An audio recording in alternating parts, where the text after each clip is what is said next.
Hello, everyone, and welcome to What's Your Story, an 80th happy birthday interview for Lee Boek by Melvin Ishmael Johnson, the host of the Quorum Report, and produced by Bobby Buck of BobbyBuck.com.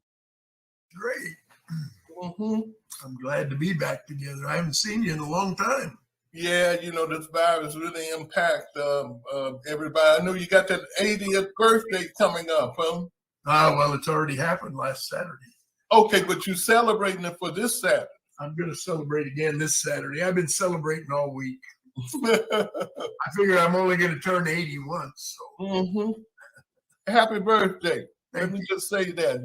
Earlene sends her greetings and all of that. Thank you. Give her my best regards. Now, before we start, let me just point out a few things. We have been making plans. Me and George Corbin, we're producing this bi-monthly live reading of plays, and we were really working on your play. We still want to do it. We're going to talk about that in a minute, the confessions for the Fans Festival. But, the virus really impacted that. And then by losing Nolan, we just backed off for a moment. But I still feel that that's one of the pieces that we should get out here. But we'll talk about that in a minute.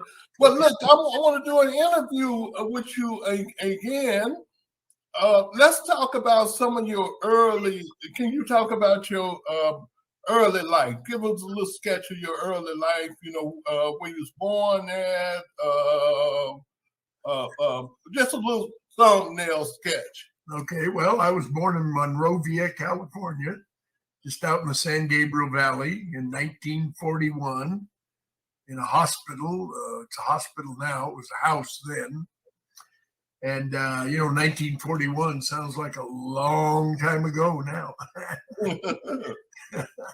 So, I was born there when I was about, I think I was 6.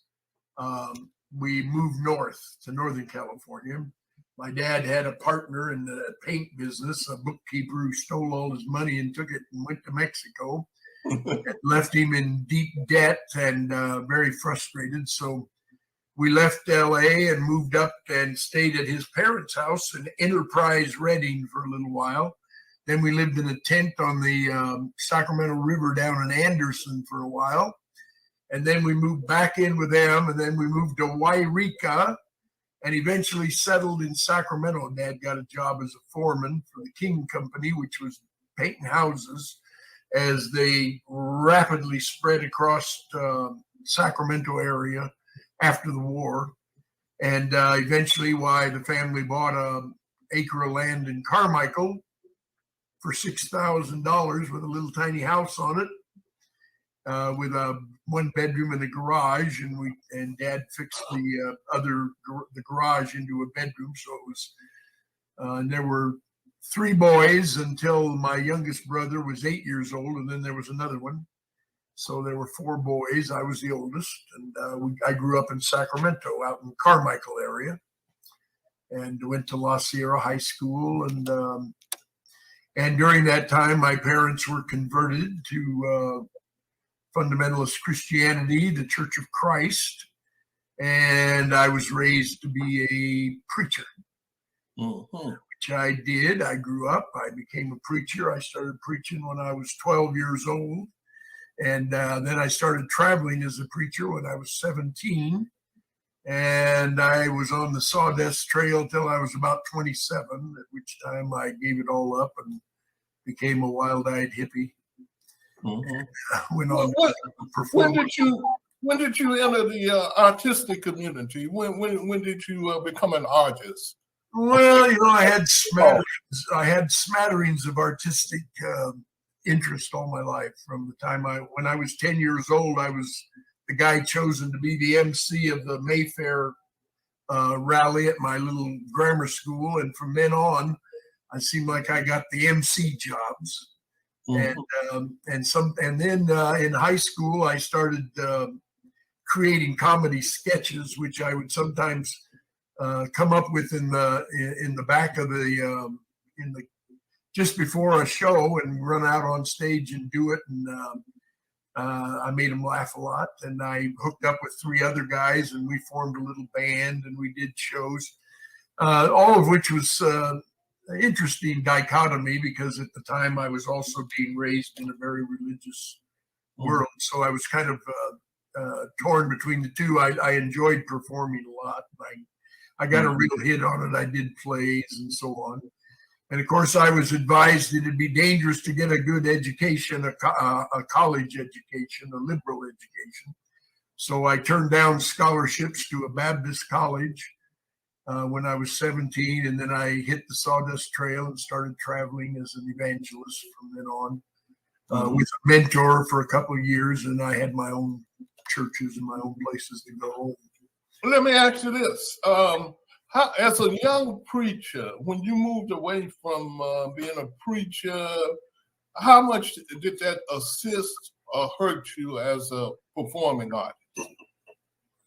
Well, I think the preaching did me a lot of good because it kept my chops up, and I had to, I often spoke extemporaneously, so I learned to talk off the top of my head.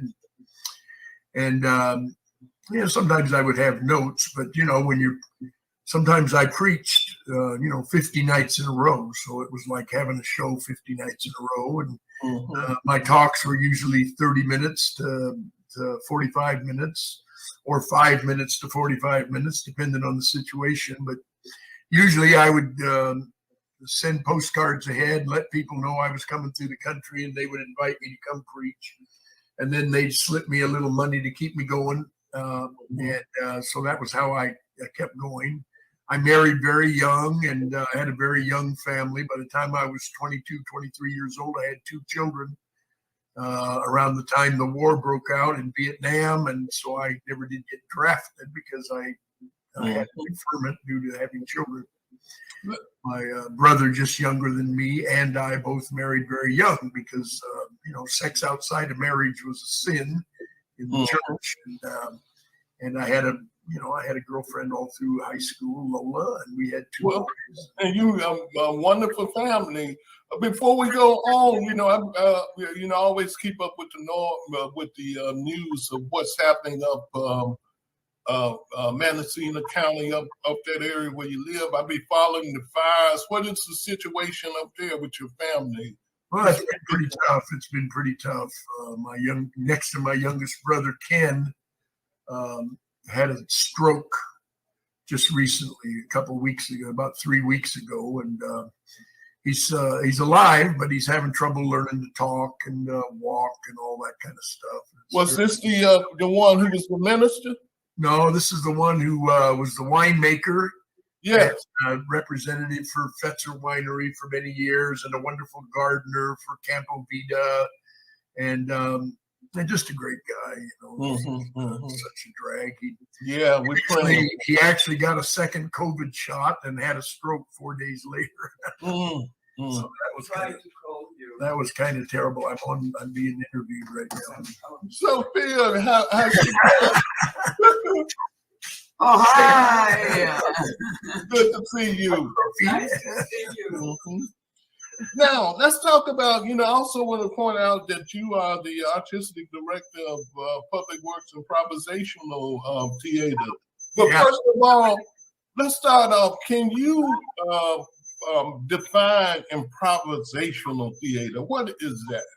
Well, there's a wonderful book called Something Wonderful Right Away. And that's kind of sums up improv.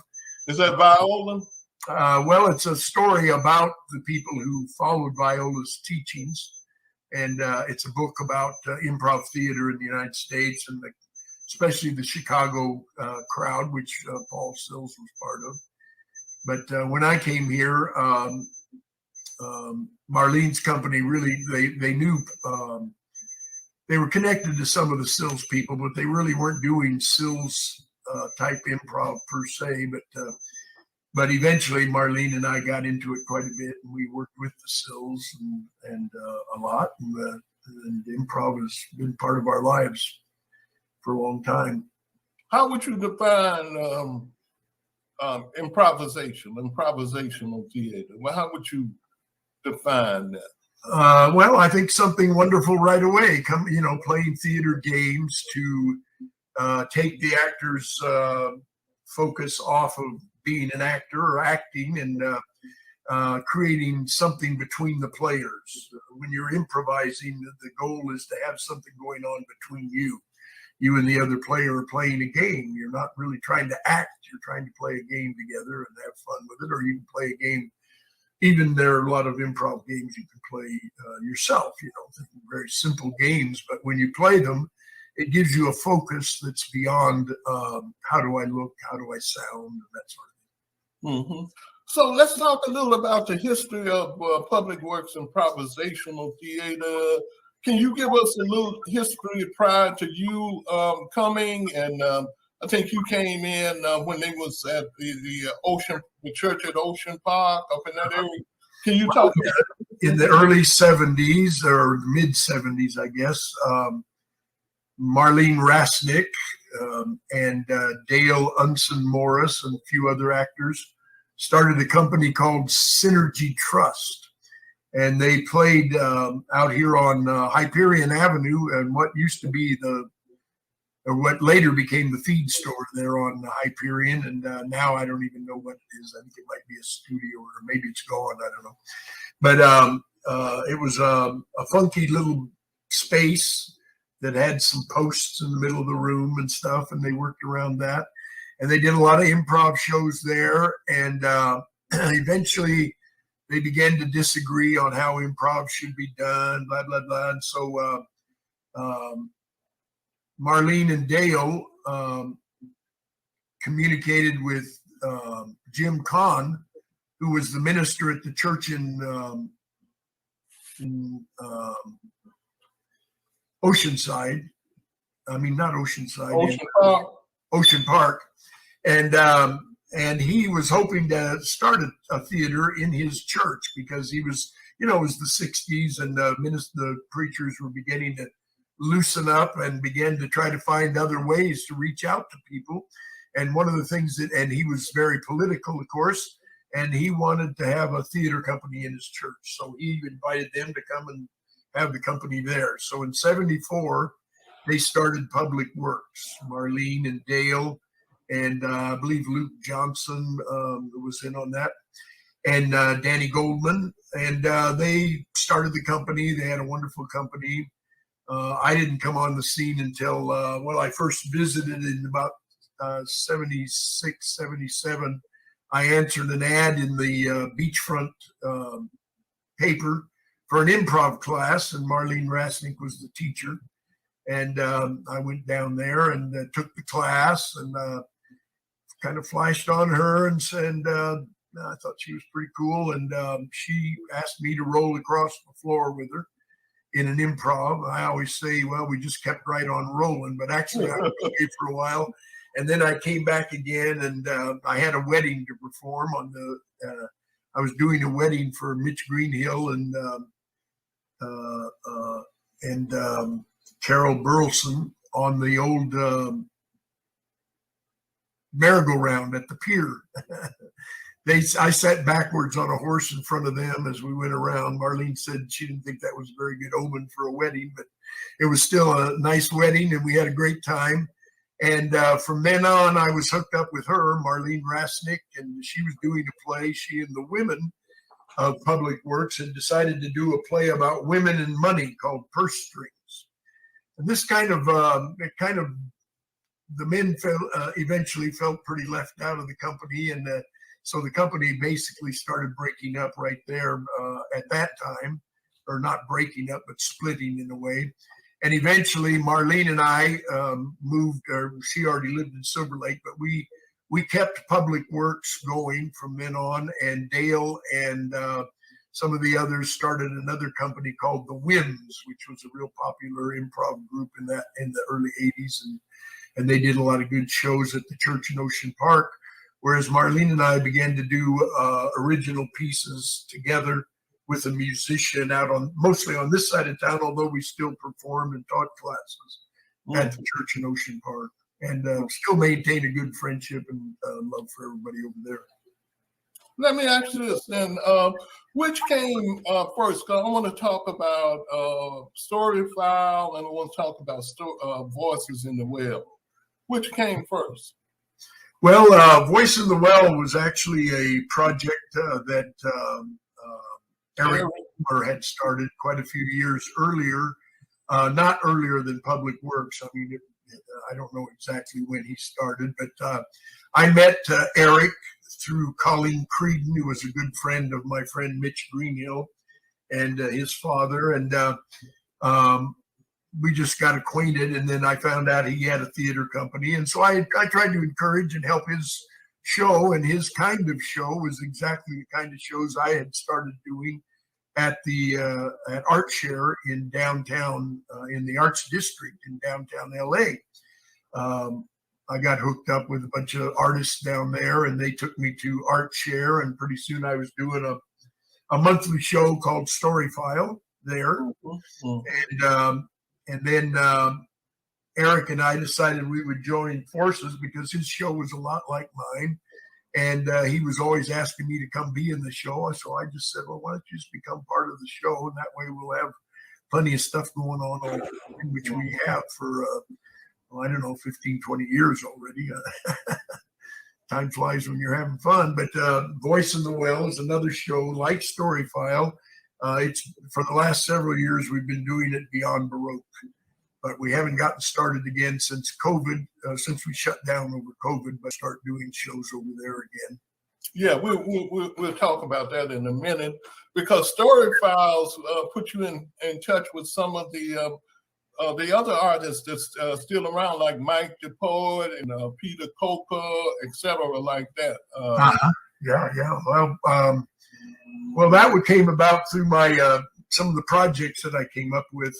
I decided to, Eric and I decided we wanted to do a show about the bombing of the LA Times in 1910. This was in 2010. And we had our friend Lionel Rolfe and Paul Greenstein and Lionel's former wife, Naji Lennon. They wrote a book about the bombing of the LA Times, which I had read many years before because Lionel used to be my neighbor and we were friends socially in the community here in Silverlake. So then I revisited the book with Eric, and Lionel and Eric and we started meeting regularly, and pretty soon we decided we'd begin to do a series about the LA Times bomb. And I was living next door to B+, Brian Cross, who wrote the book about hip hop music in LA and is a wonderful DJ from Limerick, Ireland. And he recommended that I get a hold of Mike the Poet, Michael Sumpson, because Mike knew a lot about LA history and wrote a lot of poetry about the buildings of LA and what's happened in LA and so on. So, and he was a natural fit. So then Mike at that time was doing a show at the Stella Adler every once a month anyway, on a Tuesday night. And he invited me to come down there. And at that time I was working on my play about my days as a fundamentalist preacher called Confessions of a Pulpiteer. And so I was rehearsing a lot of the parts of the play. So I went down there and started rehearsing with the gang of hip hop poets at the Stella Adler, and it was there that I met Peter Coker, who's a guy, one of the few guys there that was my age, and Mike the Poet, and all the other wonderful poets. And I realized when I met these guys and heard what they were doing that they were the LA Times bomb. I told them they are. Yeah. And they have exploded now. I mean, they're very everywhere and doing great work all over Los Angeles. I'm so thrilled with all the young people that I worked with then, because there's a lot of amazing poets. Well, we I'm working on we're making plans for 2022. One of the things that we're planning on is doing monthly live Zoom readings. And one of the things we got in the Confessions of the Puppeteer is, hey, that's one of the shows that we got on the list, because I think we'll talk about that in a minute. But when we get to talking about hybrid theater, I want to talk about that in a minute. Well, I really am honored that you think so highly of the show, and you've been a big supporter of it all along, and I really appreciate it. Yeah, why don't we give us a little thumbnail sketch of what it is about? Well, it's about my days as a fundamentalist evangelist, how my family got into it, and how eventually I sort of worked my way out of it as a preacher. But it's also a very Americana story of religion. It's kind of the story of America in a way, about how fundamentalism in America and what it means, where it came from, and just I chose a way to deal with it, but a lot of my relatives and other religious people didn't choose. But I just wanted to tell my story about it. And I thought it was, at the time that I did it, it felt very relevant to the situation where we had because I was fundamentalist when fundamentalism wasn't cool. Yeah, and also another great artist that we miss is Nolan. I think Nolan was the last somebody to perform that piece with you. Well, yeah, Nolan had a background somewhat similar to mine. His daddy was a preacher too. He was a member of a Seventh-day Baptist church, and his family had raised him that way. But of course, he was a wonderful rhythm and blues singer. And having Nolan work with me was just a great thrill. He was just the sweetest guy, and him passing away this last year was a really incredible blow to me personally, and certainly to our team. We lost some great artists. Dave, really miss Dave. My buddy Dave, he passed away too, and Dave, he worked with me on everything. He helped me in so many ways I can't even tell you, but just as a good friend. I'll tell you, one regret I have in relationship to Nolan.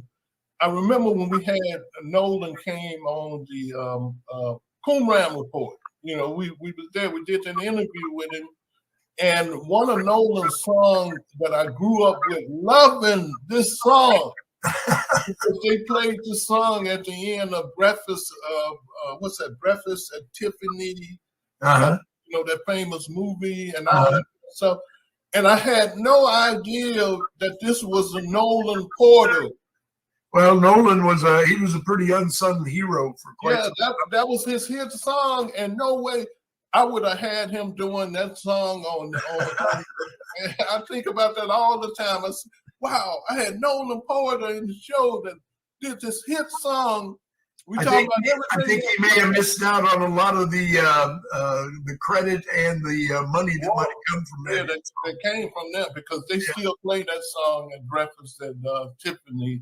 Well, Nolan, in the last 15 years or 20 years, he began to realize that his music was becoming very popular in Europe, around Wales and England, and eventually the folks there invited him over, and I think it was like 6 years in a row. He went and toured and played with a band there, and got even more popular, and even began to get gigs back here in the United States at that late point in his life, which was really wonderful for him. He was quite thrilled.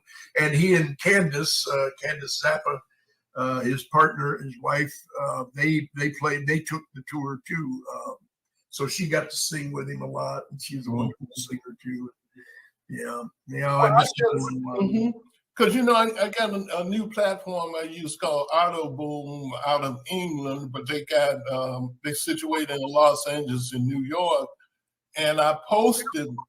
I try every other, because from our days at Skid Row Studios, we did over 200 interviews, so I got all of those MP4s, and I've been sticking them up lately. So I put one up of. And they're classic now. I'm getting a lot of hits. Yeah. One up of when Mitch and Jack. Oh yeah. Studio, and I mean, just a great show in relationship to that. Yeah. So that's good. I was glad that. Well, in fact, recently Melina Paris of Random Links wrote a wonderful article about Nolan, and she had interviewed B Plus, and he added a lot of really background information and kind of put Nolan and his music and everything in a context. Did you see that article? Yes, the one you sent me the information on. You sent me the notation on it. Like, Melina Paris. She's a wonderful writer at Random Links, and I thought she did a great job writing about Nolan and B Plus and the whole scene there. I was glad to see that happen. Now, let me ask you this: how have the COVID-19 pandemic impacted you personally as an artist? Well, of course, we kept performing as long as we could, but we had to just shut down. We didn't do any shows at all for a couple of years. And this was during a time when, I had been burnt out of my house in 2017. So I was not only burnt out of my house, but I was burnt out of my gig for a good while there. So that was kind of a crazy time. But, we all got through it, and we're still trying to work our way through it. When everything let up, we started doing shows again. We did 4 shows right in a row. And then now, I don't know, it's kind of up in the air.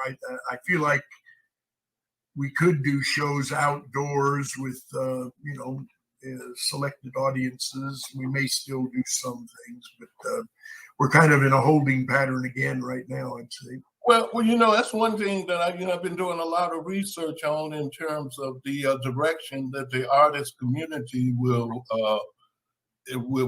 head in, because it's always a creative challenge to the artists, and the artists always make the adjustment. And that's what I see happening now, and I think one of the positive things that coming out of it is what they call hybrid theater.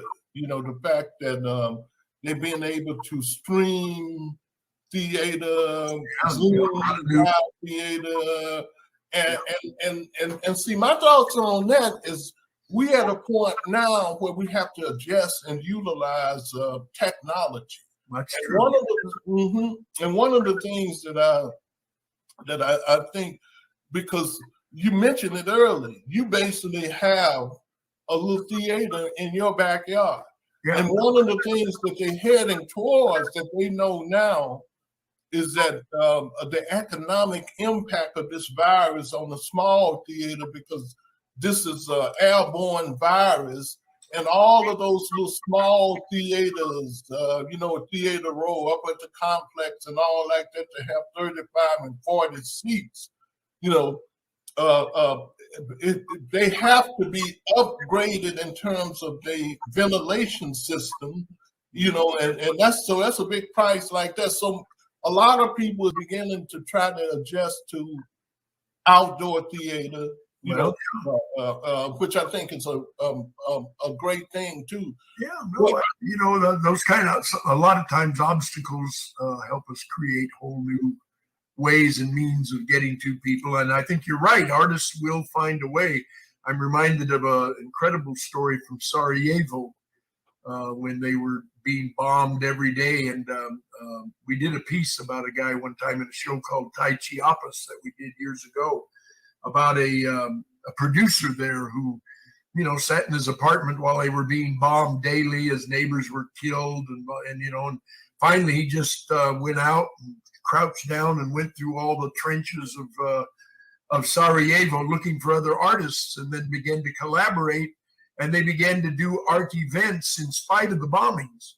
And they did a film festival, and the people dressed in their finest clothes, they'd have to get to Sniper's Alley. They'd have to brave Sniper's Alley to get in there. And while they're in there watching music or dancing or films or whatever, there would be bombs going off on outside, any bomb of which could at any minute strike the theater. And he describes how it enhanced the theater experience quite a bit, although he wouldn't advise it. But, the fact that they went ahead and did it anyway, and it meant so much to the people. I mean, the people dressed up in their finest, and they went to the theater in spite of this horror. and it kept their spirits going, and the spirit for life and for the arts and for living. That's what the arts are all about, right? Yeah, I think in relationship to the economics of the hybrid theater, one of the things that I've been looking at closely is the fact that this hybrid theater is really, really bringing down the cost. Because before then, when we performing in theater, when you think about the cost of renting a theater, that's the majority of your budget. Yeah. Renting a theater, rehearsal space, all that kind of stuff. But now that we have streaming, and that's the direction that I think theater is heading into, because technology is moving so fast, and they're putting so many useful tools in the artist's hand, from the writers to the performers to the directors to the technicians and et cetera, like that. And to me, because I've been following closely this Assembly Bill 5. The one that they're talking about, where artists have to be considered employees. And I think, because see, when you look at the situation out here in California, New York, all over, you have so many artists that's out of work. They have to do other things. Like, it used to be telemarketing, it used to be now it's driving Uber and all that kind of stuff. And I think coming out of this pandemic, the artists got to be very careful on aligning themselves with these particular producers who basically exploit the whole community of actors, because usually 90% of the artists is out of work, actors. Yeah. So, but what do you think the impact is going to be? How do we merge these two particular technology that's coming our way, the streaming straight from our, like what we're doing now, performing straight from our living room, because things is going to be different after this. Yeah. I think in a way it's a new art form in some ways, because I noticed I tried to do some acting classes, and I found it much more, it was a different thing than doing it in a room with the other actors, especially in improv. You're improvising, but you're sitting alone in your little hovel at home. And it's not quite the same. I mean, you can see the other actors on the screen, but it's not quite the same as moving around them and interacting, picking up signals from them and so on. So it's, in a way, it's almost another art form to me, which exactly is a challenge, especially for an old guy like me who isn't that technologically astute. But I think I think it will become a form of its, almost a form of its own. But I don't think that. I think that live theater will continue too, if we can get past these plagues and get back to normal life. What I'm watching happen now, this is why I think pieces like sTorY File fits so much into what the streaming is about. Because I've been working with a lot of these artists. I've been watching the stream thing. And the only problem that I see developing, and I think the artists got to get past this. I've seen a lot of artists that's filming stuff in black and white, or filming and then showing it on stream, which is not live. What theater to me is a living entity. That's what they're talking about when you're talking about live things like that. But here's what I see with this black and white thing, because I see a lot of artists, when they do something from the 20s or the 30s, because they didn't have color. Right. When they reach back, they do it in black and white. Right. But I point out that black and white is a false feature, because live reality is in color. Out here is not in they did it in black and white because they didn't have the technology to do stuff in color. But I really think pieces like, the reason I think Story File fits in so much is because you got individual performers that come up and they might be doing comedy, a stand-up like that, or they might be doing a musical act. So they could be in a separate location. They could be in their home, in their studio doing that. And the type of shows that you do, moving from act to act, that fits right into so I agree that we heading into merging. This is what I mean about hybrid theater. Yeah. But you want to remember, though, that in theater, one of the major elements of theater is the interaction of the performers. Yes. In other words, one of the reasons it's alive is because they're playing together. And theater is about playing and playing together. So, I think, that's one of the things that one of the big differences in doing it, like we're doing, like on Zoom, and doing it live, is that you don't see the people really together. They're in separate little spaces, and they're trying to interact, but it's not quite the same. So that's why I say it's a little different form of theater, of performance, and so on. Yes. And I think it's important, and it'll be really great. And I think there'll be discoveries made, new ways of doing it. Exactly. And more technology. Right. And then I think the area in which they still got to put this together is just what you're talking about, is artists being able to interact together. Yeah. But the way I look at it, artists is performing for an audience. So to me, the target is the audience, being able to, this is why I think it'd be such a great thing is when we put all of these different segments together, because you can sit there in art share and you're able to perform before 30 or 40 people. But here I'm looking at stuff where I think we're going to be able to perform before thousands of people all over if we can. Just what we're talking about now, put all of the live element, the technical. To me, the problem to work out now is how do you get these artists to react together? Maybe one of the things that I noticed in the Fringe Festival that they just had, right, is that they had a lot of artists perform in theaters where you didn't have your audience there. But you got these actors performing on stage, et cetera, like that, and then they streaming this out to a larger audience. Because right now, I think the small theaters is the one that's in trouble. The reason I said that they're in economic trouble is because this virus, which keeps mutating, is an airborne virus. Right. So when you go into these small theaters that got 30 seats and the bad ventilation system and all that kind of stuff like that, that's a hindrance to what we're talking about now with a person. That's like riding on an airplane. like riding on the airplane and all.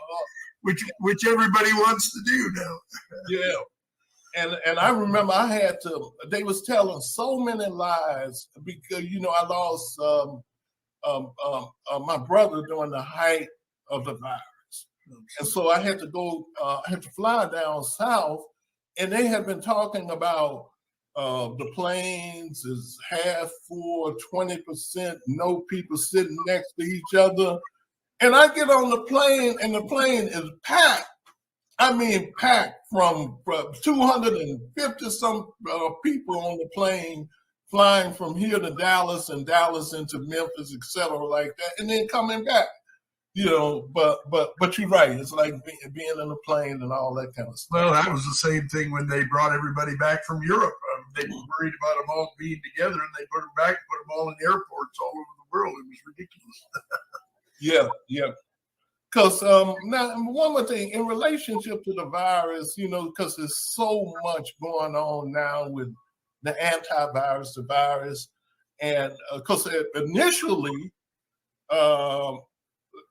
before I took my shot, and I took that little Johnson shot because it was one shot, and I went down to be able to take it. That's what Sophie did. Yeah. And then and at the time my brother was in the nursing home because he had just had an operation and he was recovering, and I wanted to see him, so I couldn't see him without taking the shot. Right. So I took the shot, and I'm watching what's happening now. I think one of the key elements is not to depend so much on this vaccine. It is a part of the solution. Yeah. But the other solution is nutrition, taking care of ourselves. All these natural elements that you got out here that could help, like garlic, honey, herbal tea, and all that stuff that you got out there in your garden. Yeah. Well, I think that's where it breaks down with a lot of the young people who are into good health and good eating and stuff, and they're convinced they can, through good health practices, avoid taking the vaccine and everything. And they have a good point in that the healthier you are, the less chance you'll have of succumbing to the flu, I suppose. But yeah, it's been a crazy ride, hasn't it? Mm-hmm. Okay, let's before we close, let's get some closing comments and tell us what you got coming up. Well, right now I've let's see. I don't know. I was just geared up to start doing a bunch of pop-up shows just to kind of get back into it. So I did a show in San Pedro, which is a lot happening in San Pedro now. It's a lot of fun down there, and we got back to the old coffee shop there and had a great time. We had a nice crowd. We had a wonderful evening, and then we did a couple shows at Dulcie Stein's Neutra Gallery here in Silverlake. And I went out to Monrovia to a beer brewery out there. We got invited to do one outside out there, which was a lot of fun. Monrovia being my hometown and everything. We didn't get a big crowd, but I think we could establish something and get that going out there. But then right after that, we had the variant return, and so I don't know, the last show I did, we had a wonderful show, but we didn't have many people there, and I just don't feel like many people are going to come out right now because of the COVID and stuff. So we'll just kind of cool our heels for a while. I've noticed a lot of my fellow artists are coming out with books. There's a lot of writing going on right now, which I think is real healthy and real good for people to people, if you're a creative person, you're going to be doing something pretty much no matter what kind of obstacles they put up there. So I think, and what you do can often be determined by the obstacles, but sometimes that's how we create valuable new things. And certainly relevant subjects get dealt with because they're on our minds, they're in our lives, they're crowding us, and we got to talk about them. And so I think that's real healthy and for the arts. And we'll see what happens. There'll be something good happen, I'm sure. Yeah, and then two things that I got in the back of my mind is I saw the email coming from Andy about if the shoe fit, to have a meeting so we can think about how we can get that out, which is going to be streaming. But I really think that Confessions of a Puppeteer fits right in with you sitting right there where you, all this technology that we got right now, all of the backdrops and the scenes and stuff. We're working with our stage manager who have been training through all of this pandemic to make that switch into streaming as close to live as possible. Pam, Pam knows and stuff that we work with. And one of the things that we want to do, and we will do, God willing, is to get we want to do a streaming performance of Confessions of the Puppeteer. Now, all you have to do, even though with all of this technology, you can basically audio your musicians and your backgrounds in the back when you performing either in your backyard at the little theater that you got back there or in one of your rooms in which you set up. Yeah. But I think it would fit right into streaming, and we don't have to wait until you get back into these theaters, because people is used to having theaters streamed to them, and they don't want recorded stuff. Right. They want an artist to figure out how to do live stuff through this technology. Right. So, and that's the challenge. So that's one of the things that I got on our agenda, is to get. That sounds good to me. I'll look forward to working with you on that. Yeah, I will, and who knows, you might be able to get Mitch because he performed it with you before. Oh, yeah, Mitch and Jack and and Peter Kors. I've had several others perform it with me. Yeah, which would be great. But just keep that in mind. Yeah, okay, I will for sure. Thank you. So once again, a happy birthday last week. Thank you, Melvin. This is a very important month that just jumped off, because a lot of people call it Black August. So so much stuff happening within the town. Yeah, in August and etc. like that. Yeah. Well, all right. So any more closing comments before we turn it back over to Bobby? Well, I just want to wish everybody a good year, and take good care of yourself, and get out and support theater, your fellow artists. Yes. And let me just point out, this weekend, there's a couple of interesting events coming up. This Friday at 6 o'clock, I'll be interviewing George Corman and the cast from his new play called The Strong Force. I'll talk to George, I'll talk to the director and the 6 actors Friday at 6 o'clock. I'll send all of the information out on that. And then also Sunday, the Roby have an interesting piece coming up by the playwright Lee Simon that wrote The Magnificent Dunbar Hotel. It's about, I think it's interesting because they got 16 of these characters, historical characters, like James Baldwin, Malcolm X, etc., like that come together to discuss the situation in the African American community. Great. Well, that's Sunday at 3.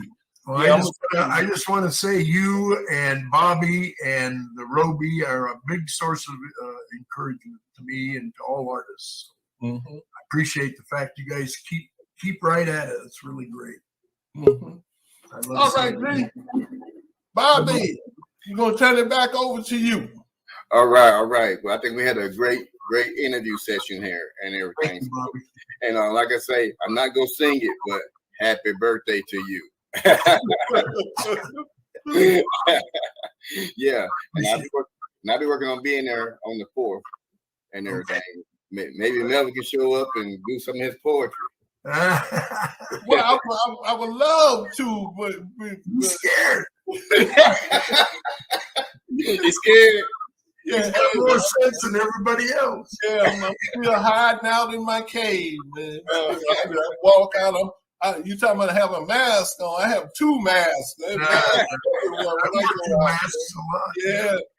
Until they figure this out, all these corporations, everybody got a vaccine. I'm waiting until they come together and come up with one vaccine, and it will be no problem. People suspicious of all these corporations. Oh yeah, everybody got a vaccine. They big money maker, and they make tons of money. All the arguments. Yeah, yeah.